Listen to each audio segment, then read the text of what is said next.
if you're trying to put a tsuru through the sakigawa, we probably deal with this part of the shinai the least. We do the nakayui often and the strings by the suba, but the tip, the sakigawa, not so often. And it can get a little confusing. So it's got two holes, one there and one there. Okay? So what I like to do is from the inside, you feed it through, pull it through, okay, goes in, and out, and one side's going to be short, the other side will be long, it'll go down. But I like to give it a little bit more space. The only time I really had to do these were when I sell a shinai that's bamboo only, or this over the time it breaks and I have to replace it. Okay, but rarely. And here we go. So with the short and the long end, you take the long end, you make a loop where the string goes over. Okay, you take the short end, you put it in through the loop from the top to the bottom,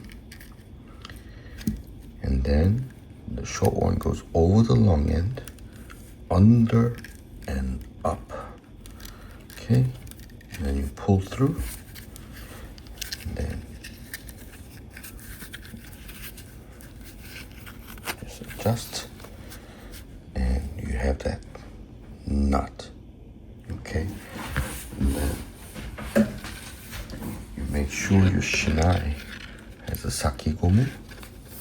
Okay, so if you use a sakigomu that's too big for the end, you're gonna start seeing gaps. So find a small one or shave this one down, and then just put that sakigawa right through.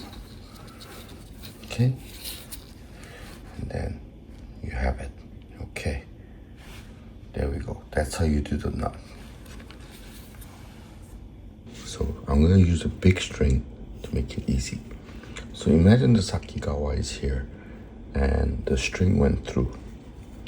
Short end, long end.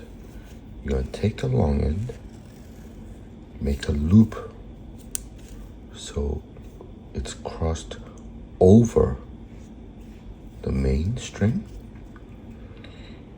The short end is gonna go through the loop from the top to the bottom. Okay? And you come to this shape.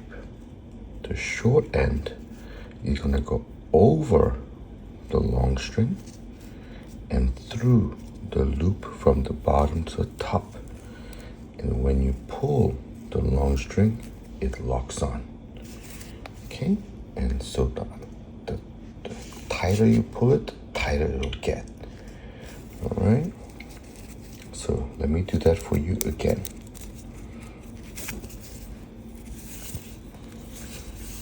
You feed the tsuru through the holes in the sakigawa. You have the short and the long. You take the long string, you make a loop so it is over the long end, like so. The short end goes from the top, under the loop. It goes over the long string and in from the bottom, and you keep it there and you pull the long end and it latches on and it creates this knot. Okay.